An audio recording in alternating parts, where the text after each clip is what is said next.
ask a job talk for our candidate today, Yoel Villahermosa Serrano. I will ask that if any undergraduate students are here, then they sign this. Does that apply? I don't think that applies to anybody in this room. I'll just leave it here in case we see any trickle in afterwards. So Yoel's CV and cover letter and materials are in the drive that Kaylee shared with you, okay?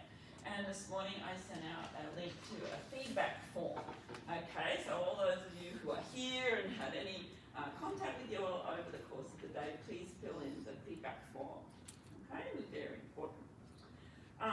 So the title today is Shaping Futures, Interdisciplinary Insights into Video Game Cultures. And Yoel is a PhD candidate in the Department of Spanish and Portuguese at the University of Texas at Austin. He specializes in Spanish video game studies. He recently published an article, Imagining Latin America, Indigeneity, Erasure, and Tropicalist Neocolonialism in Shadow of the Tomb Raider. This was in the journal Game Studies, which is the top journal in game studies. Yoel also explores the educational potential of video games, focusing on their integration into the classroom to enhance critical thinking and cultural awareness. So please join me in welcoming Yoel. All right, I feel like super far away from you, but it's okay. Mostly I will be reading, if you don't mind. Can you hear me good back there? Okay, thank you very much. If you want to stop me, do it, okay? Okay, so thank you very much to all of you here. Of course, to those that I already know, hello again. And to those that I'm seeing for the first time, actually, very nice to meet you. Special thanks to the search committee, of course, for their trust and invitation. Thanks to the staff, right, to Lisa Camacho and Kelly Olney, for their excellent work organizing my visit. And I will structure my thoughts on this job talk in response to the points that kind of you asked me to address, and I'm very happy to share with you. So we are going to talk a little bit about areas of expertise, my teaching experience, leadership and mentorship, proposed courses at UD, overall vision of the Game Studies program at this university, and some general contributions and the conclusion. Okay? So, we are going to start here, where I'm going to talk a little bit about my work as a scholar. So, I consider myself an interdisciplinary scholar. My theoretical framework is situated at the intersection of game studies, Iberian cultural studies, media studies, and celebrity studies. As a scholar, I study the video game industry and cultures in the Iberian Peninsula, specifically Spain, which is my country. Although I have also written about video games in Latin America and about the use of games as pedagogical tools in the classroom, as I will address later on in this presentation. So when I think about my main area of study, Spain, in relation to video games, I am always inspired by one question, that is, how a country that during 40 years of Francoism that was so lagging behind in technology and cultures became one of the biggest video games industries in the world, right? As you can see here, right? This is roughly 2017, right? Now it has changed a little. For example, India and Brazil are now top 8, top 10. Spain is not top 10 anymore, but it's around that. So this is 2017, right? So with that in mind, I work to demonstrate that video game cultures played a significant role in reshaping Spain's social, political, cultural, and economic scene after Franco. My dissertation, titled Playing Spain, Iberian Video Game Studies and Cultural Production from the 70s to today, consists of 3 chapters, each spanning 2 decades, and follows a chronological line that commences with the death of Spanish dictator Francisco Franco in 1975. So basically it's how we pass from here, that looks kind of funny but kind of cute, to this, right? To Greece in 2018, right? Talking a little bit about the chapters. Chapter 1 delves into the emergence of the Spanish video games in the late 70s and 80s against the backdrop of significant socio-political changes during the Spanish transition after the dictatorship. In this period of cultural production, Spanish developers employed various sales strategies, as we were actually discussing before, to establish a flourishing gaming industry, right? Initially, the idea with these companies is sought to saturate the video game market with derivative, clones, copies of international hits like Pac-Man, right? For example, you have here a 100% ripoff of Pac-Man, which is a video game that came in 1980 by Namco in Japan. This is our 3D version, the Spanish version of Pac-Man, and we have like this one, right? We have 30 like this, right? So that's what they wanted to do, right? Like developers back in that time. Also, developers in the 80s aimed to engage family audiences through games based on other popular cultural products, such as television programs or historic events. As the decade progressed and access to these products increased, video games evolved into a marketing tool to showcase growing post-Franco interest in creating a regional and international image of modern Spain in the 80s, right? In chapter 2, I examined Spanish video games in the 90s and the 2000s. As you can see, in this period, as Spain was reaching a level of culture and technology up to the standards of Europe, which was the main idea, video games became multi-purpose social products suitable for all ages and contexts. And to illustrate this transformation, I analyzed studios such as Pyro, right there, or Dynamic, right here, whose way of distributing and creating video games started to align with, to the ones of other international markets. And you can tell by the choices that we picked back in the day, like soccer, that was not also like big in Spain, but in the world we try to compete with FIFA, right? Or war games like Commandos, right? That aligns to what they were publishing back in the day, right? In the 90s, right? Very good. Finally, in chapter 3, I analyzed the transformation of the Spanish video game industry during the 2010s, becoming the 10th largest in the world, as we saw a few slides ago.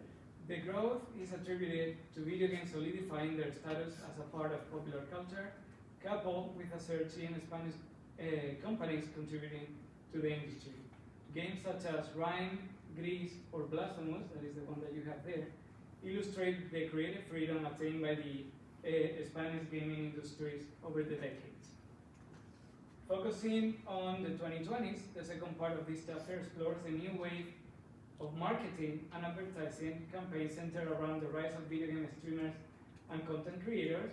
Actually, Spain is the first country to have 3 local streamers and content creators, which are Auronplay, Rubius, and Ibai, among top 5 most viewed in the world on platforms such as Twitch or YouTube.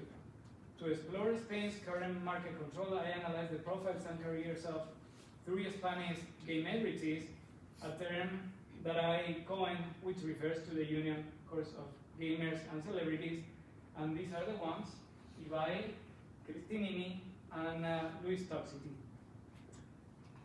Finally, about my dissertation, in this interdisciplinary project, I pay attention to 3 major components that you see there: industrial analysis of context of production, distribution, and reception; the semiotic analysis or textual analysis of everything inside the game. It could be structure, dialogues, music, plot, costumes, space, and contextual analysis, which is the impact of video games in relation to broader socio-political, economic, and cultural context of Spain from the 70s to today.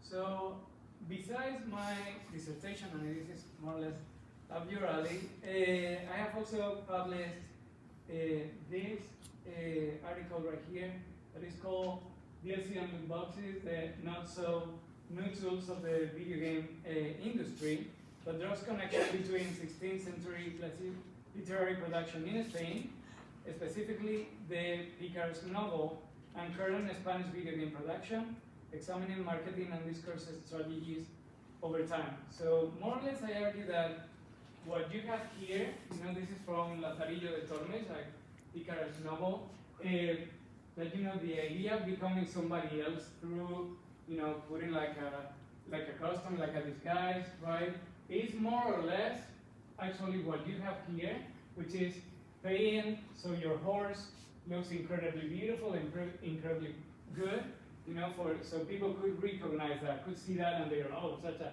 great player. It's all alike, right? You just pay for it, right? So basically that is more or less a connection. It's not so new, right? Actually, it happened before, right? While Spain remains my primary focus of study, I'm not confined to the role of a typical librarianist scholar. My research program stands to encompass various related projects. One such project, which also intersects with my interest in video games as a form of cultural production that shapes identities, is titled Imagining Latin America, Indigeneity, Erasure, and Tropicalist Neocolonialism in Shadow of the Tomb Raider. This, as Rachel pointed out, it was recently published in Game Studies and delves into the neocolonial representation of Latin America in video games, with a particular focus on this video game that you have here. Specifically, the article examines the portrayal of indigenous spokespersons as mere mouthpieces, right, used to justify colonial violence and the appropriation of cultural history, like this. Like in The Sims, you can do that, right?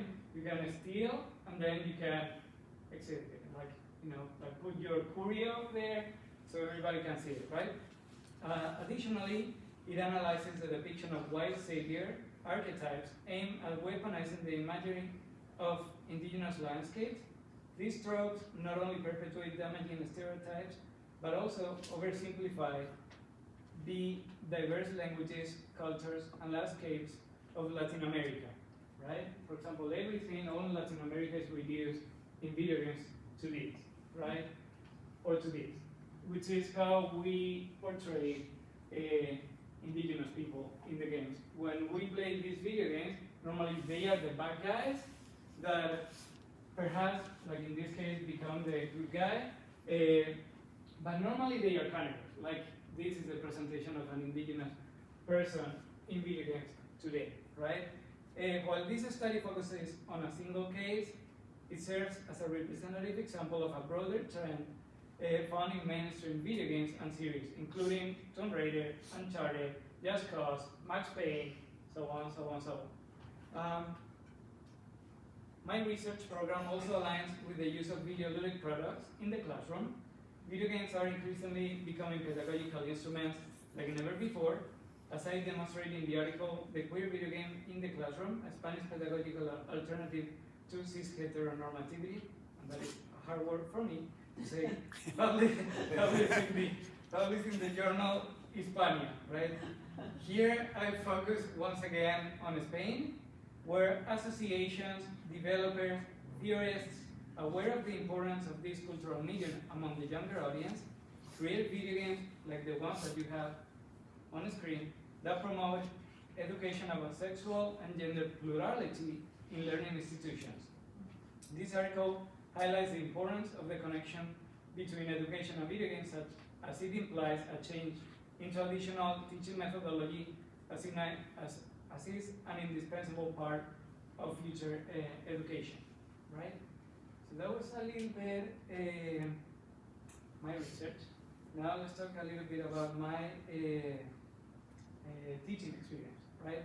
So my teaching experience encompasses invitations to speak about the role of video games in educational settings at numerous universities across the United States. Additionally, all my academic projects have been presented at national conferences, including MLA or the PCA, Popular Cultural Association, among others that you have there. Regarding my teaching of Spanish, I've been fortunate enough to taught the majority of the courses in the Spanish language program, ranging from the most basic through the intermediate to advanced Spanish. I have also had the opportunity to teach Spanish 604, which is heritage Spanish. And moreover, I have contributed as a teaching assistant in notable classes such as road movies and episodic journeys, and the magic of the real. These signature courses offer students an opportunity to engage with esteemed faculty and teaching assistants at UT. They foster dynamic class discussions by integrating interdisciplinary and contemporary content, facilitating oral presentations, information literacy, maximizing the utilization of campus resources, and satisfying the writing flag requirement. We good?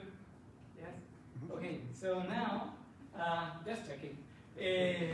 So now, I'm going to talk a little bit about leadership and mentoring, right? In terms of leadership, I serve as the president of the graduate student organization for the Department of Spanish and Portuguese at the University of Texas in Austin. This role entails running the USO meetings, giving the welcome speech at the orientation days, and working with language program supervisors, graduate advisor, the chair, to relay messages from supervisors and professors to students, and vice versa. Currently, I'm the chief editor of Revista Pterodáctilo, the Department of Spanish and Portuguese graduate student publication of Hispanic and Lusophone literature and linguistics. Furthermore, I have taken on the role of organizer for the biannual graduate student conference, where my responsibilities included overseeing the call for papers, creating the selection process, and coordinating the keynote speakers of national prominence. Additionally, I had the honor of organizing the panel titled Cognitive Approaches to Contemporary Latin American and Iberian Cultural Productions at the MLA Convention in 2022, and this involved conceptualizing the panel theme, inviting esteemed scholars, and coordinating the presentations logistics. And in terms of mentoring and advising, as a peer advisor for graduate student recruitment, my role involves assisting prospective graduate students throughout the recruitment process. I provide guidance and information to students regarding application process, program requirements, academic offerings, and campus resources.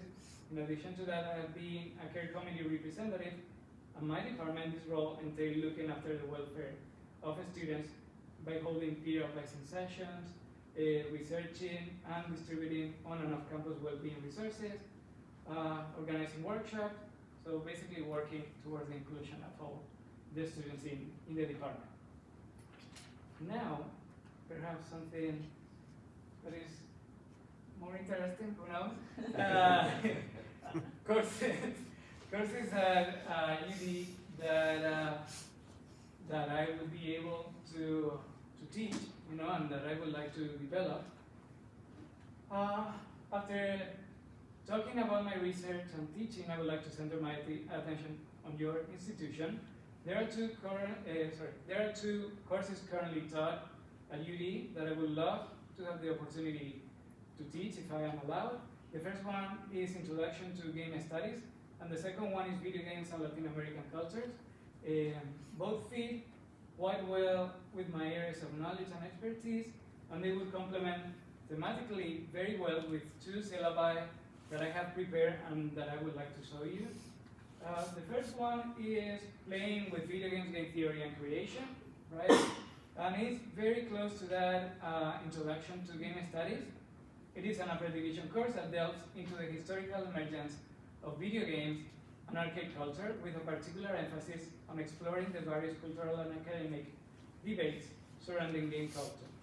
During each week, the students will learn about the different areas, such as ludology. For example, we will be reading Johan Huizinga, game mechanics, my friend Miguel Ángel Sicard, game activism with Bonnie Ruber, that make up the framework of game studies. And the objectives of the course are, gain knowledge about the fundamental theoretical issues related to video game studies, develop and update a play journal that reflects what has been learned after playing each of the video games, enhance their analytical and writing skills, to create an idea for a game, not creating actually a game, but an idea of a game, using, for example, Tracy Fullerton textbook called Role of the Game Designer. This is like a kind of an overview of a given week. This is casual and mobile games. We will play my favorite game in the world called Kim Kardashian Hollywood. Actually, it's pretty bad. But we will be reading just to give the context to that game. Jesper Yoel, of course, A Casual Revolution, and Stair and Barnes and Reverse Mobile Gaming, and of course, I am Barbara's too, right, to contextualize. The second course that can complement the class offered by UD, which is Video Games and Latin American Cultures, is called Latin America at Play, and was recently awarded with the Texas Language Center Professional Development Award. This course seeks to explore the complex issues of representation found in popular video games, drawing connections to historical records of the region from 1492 to 1596, so on. And it examines how these records have impacted modern imaginings of Latin America's landscape, depiction of racial difference, and archival practices regarding repatriation that is present in video games. Throughout this course, students will be provided with readings that complement various video games and scenes depicting Latin America. Students will watch a variety of short clips, for example, Raiders of the Lost Ark, will read a range of game studies academic tests from Gonzalo Frasca, or Phil himself, and play video games related to the topics such as Tomb Raider, Donkey Kong Country, The Sims 4, so on. These materials will serve as points of departure for weekly journal entries, daily in-class discussions, debates, and bi-weekly blog posts. And it is important to mention, actually, that this class was originally thought as a Spanish pedagogy class, right, of learning Spanish through video games. So actually it could go both ways, right, as an upper division Spanish pedagogy class or as a content class, right? This is a given day. We will be studying how we still portray like Latin America in this way. For example, in the introduction week, we will play the prologue of Shadow of the Tomb Raider. We will read some selection from the Cultural Code, great book, by the way. And we will watch some fragments of Raiders of the Lost Ark, right? Without straying from the realm of video games, another course that I would like to propose is Video Game Cultures in Spain. This course was conceived as a graduate course with a brief historical overview of the emergence of video game anarchic culture in the 70s and the subsequent release of the first Spanish video game, La Pulga, in '83.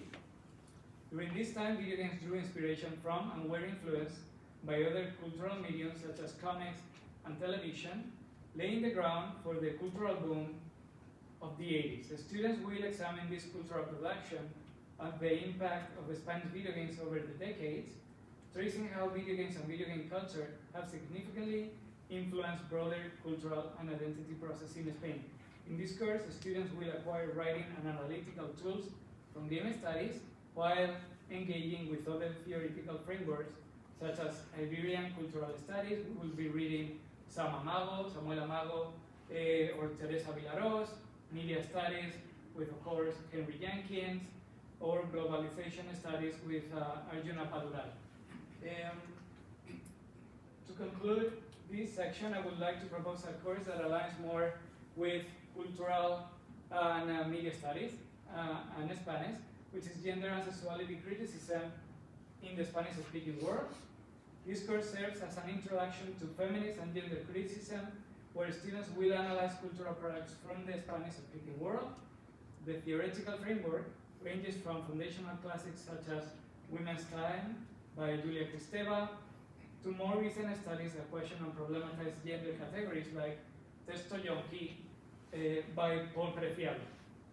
Additionally, it includes primary texts such as the novel Sirena Selena, films like Cuatro Lunas, music by Rosalia, and video games from Spain, such as the Red Strings Club.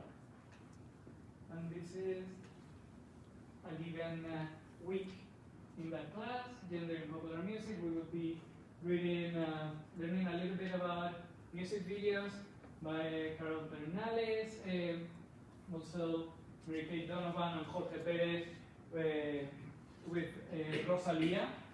And we will listen to a few songs by Rosalia, actually, and Rosalén, right? Now, overall vision of game studies at UD. You know, as a game studies scholar and someone currently seeking employment in academia, one often looks at and is interested in the evolution and development of their field. In universities, in my case, I'm very interested in seeing which universities, which departments include video games as part of their teaching curriculum. It is true that over time more institutions are including classes related to video games, to this cultural product. However, most of them focus on something that is very specific, and you can do that and check that. Mostly is about the creation of video games, right? It's about either from a technological and programming standpoint, or from the perspective of literary creation, right? It's like how to write for a game, right? UD actually not only has a game studies program, which is amazing, which is the most important step, but it also has something that makes it unique and special, which is the focus area, games, cultures, and society. And this is one of the reasons I want to be part of this group, to strengthen this unique track and help grow the program itself. So how do I see myself contributing next? So apart of the courses that I have just proposed and talked about, you know, if we take a look at the classes offered here, I see there is a class called Studies in Diversity within this focus area. Well, I believe we should maybe offer a specific class on gender and sexuality in video games, for example, since it is not only a part of my research, but also one of the most important trends right now within game studies, with academics as relevant as Bonnie Ruber or Adrian Shaw. In addition to that, I see that there are courses in a specific region, such as video games and Japanese culture and video games and Latin American culture. As I mentioned before, I would be happy to contribute to this focus area with a class like video game cultures in Spain. A course on video game cultures in Spain would delve into various aspects of Spanish gaming culture, including historical influences, regional gaming communities, notable Spanish game developers and studios, as well as the social-cultural impact of gaming within Spanish society. Additionally, the course could explore how Spanish cultural elements are reflected in video game narratives, character designs, and gameplay mechanics. The addition of a class like this not only enriches their understanding of the cultural significance of video games, but also fosters appreciation for the diverse ways in which gaming intersects with and reflects different cultural identities and expressions. The University of Delaware also is very innovative, in my opinion, with this track that is called Game Industry and eSport Management, right? And I think it reflects forward-thinking approach to education that acknowledges the profound impact of gaming culture and contemporary society. In today's digital landscape, where technology continually shapes our behaviors and aspirations, the allure of becoming a streamer or influencer within the gaming community has captivated the aspirations of young Americans and spans globally, of course, including Spain, right? This aspiration is not merely a passing trend, but rather a reflection of the significant influence gaming has on contemporary culture and media consumption habits. Incorporating a course on gamers and celebrities within the curriculum is a proactive step towards understanding the multifaceted connections between the video game industry and various cultural fields. This course would serve as a bridge connecting the realms of entertainment, media studies, business management, and cultural studies by examining the lives and careers of gamers who have achieved celebrity status. Students can gain insight into the complex interplay between gaming culture, digital media platforms, and audience engagement strategies. And honestly, I consider it could be a good class, a good entry point into perhaps university. The associate dean was telling me that we collaborate with high schools. It could be one class that it could make them interested in UD and the Game Studies program, talking about celebrities that they always are watching at home, right? Like YouTubers and streamers, right? And so it would be a good entry point to the Game Studies program at the department. Finally, the last section, I would be honestly thrilled to organize, and this is the place to do it, right? So lead a study abroad program in Malaga, which if you ask me, is a place that is in vogue in Spain and in Europe, integrating academic and language immersion activities, along with a visit to the this prominent video game museum, which is, if you ask me, one of the best in the world. But I'm a little bit biased because I know them. But additionally, as an interdisciplinary scholar, I believe I can contribute effectively to both game studies and Spanish language programs, fostering collaboration between disciplines. I strongly value teamwork, course, and collaboration, and I am excited about the opportunity to complement and strengthen existing teaching areas at the university. And as I conclude, it is imperative to recognize the evolving landscape of video games, which have transcended mere entertainment to become powerful pedagogical instruments and tools that shape identities. With each passing year, the popularity of video games continues to grow, evidenced not only by their widespread adoption, but also by their profound cultural impact. Furthermore, we must acknowledge the significant role that video games are playing in education. They are increasingly recognized as valuable pedagogical tools, offering unique opportunities for interactive and immersive learning experience. And sorry, I forgot to mention that actually video games, if you put together the sum of books, music, and film together, it will never right now get close to what, to the profit of video games right now, right? And also is the only one that in the moments that we are struggling, for example during COVID, is the only one that grew, right? And so we need to take that into account. Going back to and actually this, sorry, I forgot also about this one. But we are starting to see this more and more, right? Before we were the ones creating video games based on movies. Now the movies are being created about video games, which is incredibly important for my field, right? Also, now, as I was saying, they are increasingly recognized as valuable pedagogical tools, offering unique opportunities for interactive and immersive learning experiences. From language acquisition to critical thinking skills, video games provide diverse educational benefits that can enhance traditional teaching methods. However, it is essential to approach the study of video games with a critical lens, recognizing their potential to both shape and reshape identities. While video games can serve as platforms for exploring and challenging societal norms surrounding gender, race, and sexuality, they can also perpetuate problematic representations of these identities.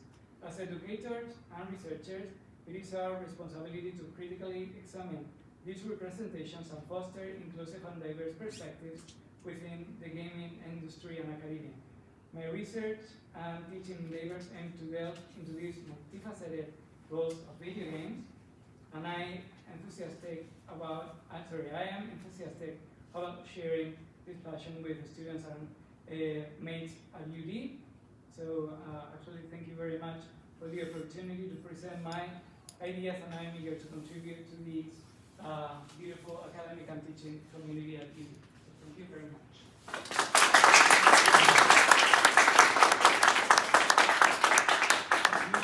If you have questions, go for it. Or maybe that is your, sorry. Yeah, we have to run until 5:15, so we can ask Yoel any kind of questions we like. So yeah, go for it. Are you happy just kind of pointing at people? Absolutely. I have a question.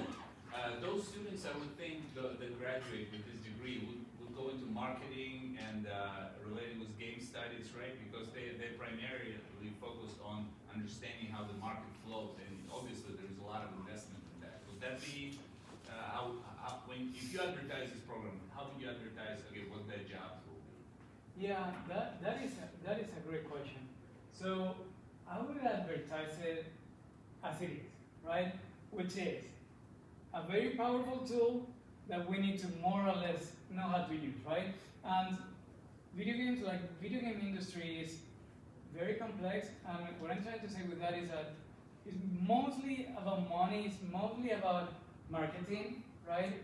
So there is a huge way of attracting people through that way, right? It's like you can write for video game companies, you can become some part of a very great video game company, but also I think it is also our responsibility to teach them that video games can be useful for some other things, right? For example, like we need to kind of remind them that video games, again, shape identities, right? Like every single thing that we see, every single thing that the developers create, they have like a meaning, right? And we need to study it like that, right? I would say, and that's why I was saying this about game narratives, like the importance of learning about Twitch and streamers and YouTubers, right? Because that is the good entry point, in my opinion. That is what catches the eye,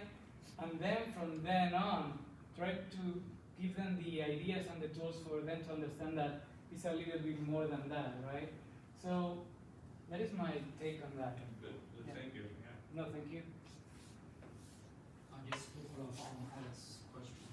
This question is not only for you, but for Rachel, the volunteer specialists in the field, and also for all of us who teach literature culture. As you are aware, or most of you aware, February the 20th, that's last Tuesday, OpenAI released its text-to-video solo, right, generator, which is a revolution, definitely. It is a revolution. And its impact cannot be overemphasized. This is beyond the way. Now, the solo's creation, generation of reality is so real that can just instantly wipe out all the video games which it has taken so much time and so much expertise and so much funds to create. Some of that you should us, right? Now, my question is not just for you, it's for me, is that one of the important components of this job is advising. Students, of course, will ask you many questions, of course, curriculum selection. One of the questions is job career and future market, as you mentioned. And most likely, as we now can imagine that, at this moment, it's a very preliminary version of this solar. It's going to grow very quickly. It's going to be improved at a speed which we can never imagine as human beings. Now, it's going to be, while it's creative, it's going to be destructive. Most likely, it's going to lead a massive, irreversible firing of artists in this field. And so, my question is, how do we define this reality? Because your talk is based upon immediate social, political, cultural, economic reality. We get it. But that solar system creates reality, or a diversity of reality, or we can even put it as kind of a post-truth reality. Then students may ask, Professor, do you have an idea about what I'm doing? Probably, since the artists themselves will be replaced, and as industry, it will be replaced, because instantly you give a prompt, and then this text-to-video game will generate everything for you. So I just would like to hear from you. Absolutely, that is a great question, and it's happening in the video game industry as we speak. Like coders are being replaced by AI. Right? It's as simple as that, right? But actually, that is why maybe we need to focus more on this. I think AI cannot read cultures, cannot read societies, or the impact of video games in this case in societies as they could code. Right? There is a human component that we are never going to miss, in my opinion. Right? Maybe for things like, again, like coding. Like I was a few days ago actually, I was watching this video that the AI created. Like it was visually, it was like the shots, everything. It was like amazing. It was like we have no jobs, right? But then I was like, but you have to give the prompt to the program. You need to teach people how to do that, right? And it is true that maybe in the when we talk about advising, maybe they will advise you very well, right? But again, I believe a lot, honestly, in the human component, right? I mean, it can replace us, sure, but if I'm understanding you in a cognitive level, right, I think everything is going to work a little bit better, right? The AI is not going to give you the detail about my friend that works right over there, creating video games that needs somebody for a video game something, right? It will give you general ideas, right? But I think not in the same way, right? It's like the other day I tried and I prompted some, please analyze this Federico Garcia Lorca poem, and it did, right? It did in such a general way that it was like taking from Wikipedia here, there, that I was like, yeah, sure, some of the things are there, but not everything. For example, the historical context, it wasn't there. What it meant to people, that poem, it wasn't there, right? So I see what you're saying. I want to say, run as fast as you can. But of course, no, honestly, I believe that we are going to be able to use it in our favor. That's what I think. Thank you. Thanks, Yoel. It was a super interesting talk. And I'm glad you mentioned Kim Kardashian Hollywood. And it is already in the Intro to Game Studies syllabus. So That's great. a good spot. My apologies again for having to wear sunglasses. You're good. You look cool. Thank you. I wondered if you could speak a little bit more about the role of diversity, equity, and inclusion in your work, and specifically teaching about Spanish culture and civilization, but also talking about Latin American culture and civilization and Spanish language. Can you talk a little more about diversity, equity, and inclusion in your classes? Yeah, absolutely. To me, and I think I talked briefly a little bit about this in our Zoom interview. But basically, I said that I'm a gamer, right? And gamers were treated not very well back in the day, right? They were like, nerd, play your thing, right? So I felt kind of discriminated, right? So now every single time I teach a class, right, I take into account that idea, right? That maybe somebody is suffering more, right? So to me that is incredibly important. And as you know, and as you have seen, it is part of what I do, right? So to me it's understanding the context, their context, their particular context. So that's why mentoring and advising is extremely important with me and my students. But it takes just to include diversity and equity in a classroom. It just takes it's not even hard work. It takes like being interested in it, right? It's just a little bit of listening, right, to the other person. And there are so many tools, starting with this video game that I showed you. I'm not gonna find it, never ever. Sorry, somewhere there. But basically these. The queer video games. Yeah, the queer video games. Thank you. Those were created exactly for that purpose, right? So, for example, I would always include something like that in the class, because sometimes they do not understand. Sometimes they do not have the tools necessary to understand diversity and equity.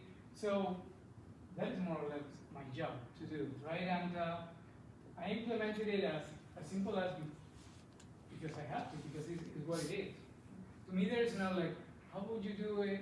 No, it is about using the tools that I have, using the video games that you have seen, the materials, academic work, I mean, and then implement it. It's as simple as that, in my opinion. Thank you. Sure.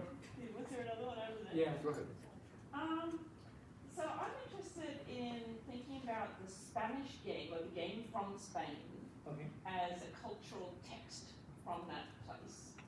And then if you're teaching people in the Spanish major, say, what are your thoughts on teaching the video game as a text alongside things like Don Quixote or Gabriel Garcia Marquez or some other, literary works that they're encountering in their other classes? Yeah. So like, could you speak more about the game as a text, and also how do you see it intersecting with the historical context of when it was produced? Yeah, thank you very much for that question, actually. That is a great question because,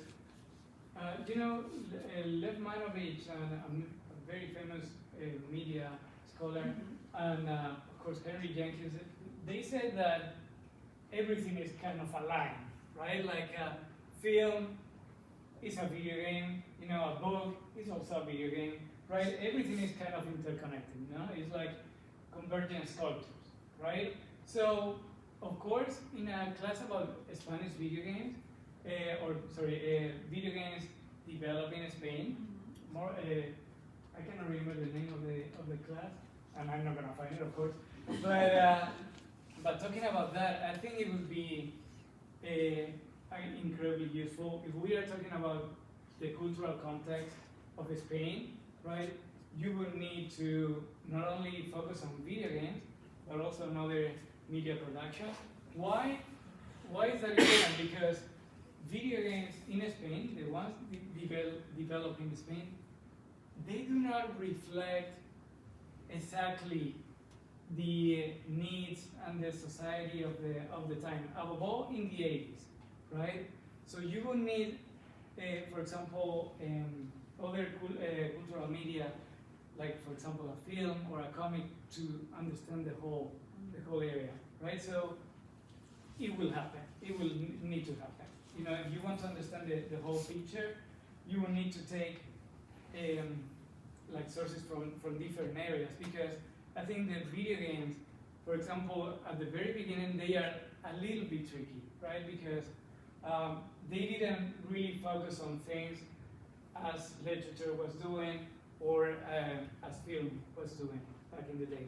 And so you need to contextualize that a little bit better. But yeah, absolutely. It's like